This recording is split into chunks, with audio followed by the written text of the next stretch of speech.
તો ભાવનગરના પાલિતાણા તાલુકા પંચાયતમાં ભાજપના શાસન હેઠળ નવા પ્રમુખ અને ઉપપ્રમુખની વરણી કરવામાં આવી છે। તાલુકા પંચાયતના પ્રમુખ તરીકે મુક્તા માડાણીની પસંદગી કરવામાં આવી છે, જ્યારે ઉપપ્રમુખ પદે લશ્કર ડાભીની વરણી કરવામાં આવી છે। આ સાથે જ કારોબારી ચેરમેન તરીકે પૂર્ણાબા ગજેન્દ્રસિંહ ગોહિલ, પક્ષના નેતા તરીકે ફેનિલ વસાવા અને દંડક તરીકે ઘનશ્યામ બગોદરિયાની જવાબદારી સોંપવામાં આવી છે। પ્રમુખ અને ઉપપ્રમુખે તાલુકા પંચાયતનો કારભાર સંભાળ્યો હતો અને ભાજપ પૂર્વ પ્રદેશ ઉપાધ્યક્ષ મહેન્દ્રસિંહ સરવૈયા તથા ભગીરથસિંહ સરવૈયાની ઉપસ્થિતિમાં શપથ ગ્રહણ કર્યા હતા। બંને નેતાઓએ જનતા તથા ભાજપ પરિવારનો આભાર વ્યક્ત કર્યો હતો।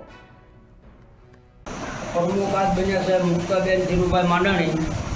35 વર્ષ લોકોની સેવા કરતા હતા, એનું આ પાર્ટી દ્વારા ફળ મળ્યું।